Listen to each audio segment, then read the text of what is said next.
Does fermenting your seeds increase their germination rates? Well, welcome back to the Mind and Soil Test Garden. I'm so excited to share this experiment with you because I took 4 different sets of seeds, fermented them, and then started a bunch of germination tests to see how big of a difference and impact it makes. And there were 2 things that really surprised me. So to begin diving in, let's go back in time to the end of last gardening season. So to provide some background context on this, one thing I've seen a lot of gardeners doing is taking wet seeds, so those grown in say a tomato or a cucumber or a strawberry, and rather than simply drying the seeds, they actually ferment them in their own flesh and juice for 5 to 7 days before saving them. Now, the rationale for this is because these seeds all have a gelatinous coating around them that is meant to protect the seeds from pathogens and disease, but it also acts as a germination inhibitor. So the hypothesis is that if you don't ferment these seeds, you're going to experience a lower germination rate. And I was of course curious, how much lower of a germination rate? Will any of the seeds germinate? Does it even matter whatsoever? So what I did was grabbed a bunch of tomatoes, a cucumber, a few peppers, and a few strawberries to begin running this experiment. To create the control group, I harvested a bunch of the seeds from each of the fruit and placed them directly onto paper towel to begin air drying. In this instance, none of the coating is being removed, so these seeds should be the ones that have a lower germination rate. But then I took a bunch more of each of the seeds, placed them into a mason jar, and then added a bunch of the fruit flesh and juice into the mason jar. And after that, I topped it off with some water. This creates the environment that will allow them to ferment over the next 5 to 7 days and for that coating to break down. Now, I want to fast forward 7 days to when I ended the fermentation and kicked off the germination tests. It is 7 days since we put the seeds into the water to begin the fermentation process, and as we can see, there is all kinds of fuzzy stuff on the top. So today we're going to start the next part of this experiment, which is actually starting to figure out how big of an impact or difference did this fermentation process have on the germination rates of these seeds. And one additional piece that we're going to be testing in here is that there's a theory that the only viable seeds in here are the ones that have sunk to the bottom, and anything at the top is not viable, will not start. I'm really curious to test that because if we look at my cucumbers, everything is floating towards the top here. So to begin putting both of those pieces to the test, we're going to start with the tomatoes, and to do so, I'm first going to scoop off all the seeds that are indeed floating at the top. I'm going to give them a nice rinse in this colander here, and then I'll put them on the paper towel while I prepare the rest of the seeds. Next up, I'm going to dump the remainder of the tomato seeds into the strainer so that I can get all the ones that are at the bottom. These are the ones that should be viable and that we should have a nice high germination rate with. And same thing, just going to pop those onto the paper towel for the time being. Now moving on to the cucumbers, since all of them are floating at the top, I'm actually going to go ahead and dump all of those into the strainer, give them a nice good big rinse, and then I'm actually going to put them back into the mason jar with some new water to see if any begin to float or sink. So we're going to come back to that in just a minute. And in the meantime, I'm going to do the exact same process with the peppers and the strawberries. So with the peppers,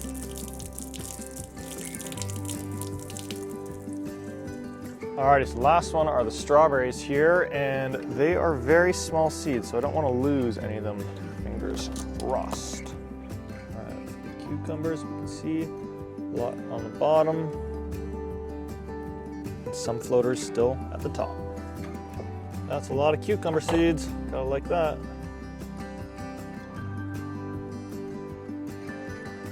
So something I just thought about is I don't actually know if seeds need to dry for a period before you can actually start the germination process. So I'm going to do a quick little bit of research on that real quick. 2 hours later. So from what I'm reading online, it is saying that you don't need to dry them, you can get straight into the seed starting. So speaking of, let's start some seeds.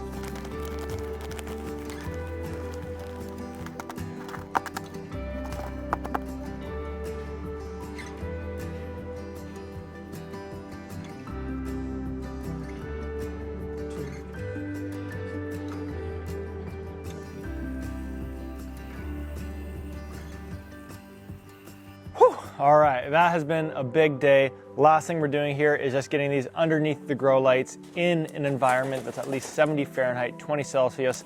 That is exactly how my seed starting station is. And as you can tell, these experiment videos are a lot of work. They take several months to put together. So if you're enjoying these, then I really encourage you to subscribe to the channel and left a comment down below of an experiment that you would like for me to run. Now, let's fast forward a few weeks for our first results. So it's 3 weeks later, and as you can see, we've got some mixed results here. So I want to walk through all these and hear your thoughts on them down in the comments. To begin diving in, let's look at the strawberries. And as we can see, not seeing any germination yet. Now, with that being said, strawberries do take a really long time. I'm talking like 3 to 4 weeks for when they will germinate. So we're kind of only at the beginning of the germination window for these strawberries, but at the moment, nothing to report on in terms of germination in any of the 3 environments. And tangentially to that, if you saw my October update where I took some of my existing strawberry plants, split the crowns, and placed the propagated plants underneath my grow lights, those are doing phenomenally well and are growing really, really well underneath the grow lights. Now, let's move on to the second crop, which are the cucumbers. And this one has completely surprised me because across all 3 environments, we have 0 germination. None of the 60 seeds germinated. And so I've gotten really curious about this, trying to figure out how have I had a 0% germination rate on my cucumbers. And one place that my mind went was temperature of my seed starting area. But as you'll see in a moment, the tomatoes and the peppers, they germinated really well. So that can't be it. Then I started wondering if maybe it was that I planted too many into these trays, or I watered them a little bit too intensely and it packed it down a little bit too much when I was using the hose. So after about 10 days and not seeing any cucumbers come up, I actually started another set of cucumber seeds in the exact same seed cells, but this time I watered them with a turkey baster, which is what I've utilized every time that I've successfully started cucumbers in the past. Fast forward 10 days, and none of those have germinated. And at the same time that I was setting that secondary experiment up, I also took another 10 of the exact same cucumber seeds, placed them into paper towel, into my seed starting station, and with those, I've also gotten 0 germinated. So clearly it has something to do with the seeds. So what I'm currently thinking is that maybe I harvested cucumbers that were a little bit too young, and the seeds inside those cucumbers weren't yet fully developed to the point of being viable for germination. So if you've got any suspicions for what might have gone wrong with the cucumbers, let me know down in the comments. But now let's move on to our third crop, which are the peppers. And now we have some amazing germination. So you might be wondering, why is there not one in the middle here? And just remember, from when we started the germination portion of this experiment, there weren't any floating seeds at the top. So we only have the seeds that were dried on paper towel versus the seeds that were fermented and sunk to the bottom. So let's now see how many have germinated. Again, we started 20 seeds in each of these environments, and we'll start with the ones that were dried. So we've got 1, 2, 3, 4, 5, 6, 7, 8, 9, 10, 11, 12, 13, 14, 15, 16, 17, 18 out of 20, so a 90% germination rate. I'm happy with that. That is really, really solid. Now moving on to the ones that were fermented, sunk to the bottom. These should be the absolute best, creme de la creme in terms of the seeds. So we've got 1, 2, 3, 4, 5, 6, 7, 8, 9, 10, 11, 12, 13, 14, 15, 16, 17, 18, 19, 20. So we literally went 20 for 20, 100% germination rate. That is absolutely incredible, but honestly, so is a 90% germination rate. And if it saves me the time, the energy, the effort of not having to ferment the seeds, just popping them straight on the paper towel, I'd probably do this in the future. But now to wrap up the video, let's head on to our final crop, the tomatoes. Now, part of why I'm ending this experiment right now is because these tomatoes are certainly outgrowing their current seed cells. They need to be potted up, but it's middle of November, so I'm not gonna be kind of holding on to them all through the winter. So what's really interesting about this though is, remember, we now have seeds that floated at the top in the fermentation process that were not meant to germinate at all. But as we can see, we've got some pretty good germination here. So let's start adding it up to see what the difference is in each of the 3 environments. And let's get started with the ones that were dried on the paper towel. So we've got 1, 2, 3, 4, 5, 6, 7, 8, 9, 10, 11, 12, 13. So 13 out of the 20, that's a 65% germination rate. That's really solid. Nothing bad about that whatsoever. But how many of those seeds that were floating at the top, not meant to be viable whatsoever, actually germinated and started growing really well? Let's add it up. We got 1, 2, 3, 4, 5, 6, 7, 8, 9, 10, 11, 12, 13, 14, 15. So the seeds that were not viable and not meant to be able to germinate actually beat the ones that we have placed on the paper towel.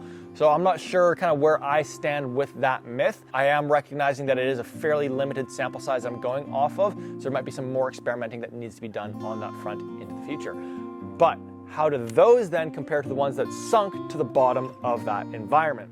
So we got 1, 2, 3, 4, 5, 6, 7, 8, 9, 10, 11, 12, 13, 14, 15, 16, 17, 18. So 18 out of 20, 90% germination rate.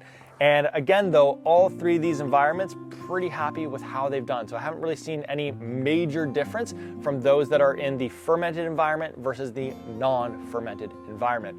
And that's where it just comes down to personal preference. You know, for myself, I would be totally fine in that kind of like 65, 7% germination rate and save myself the work of not having to do the whole fermentation process.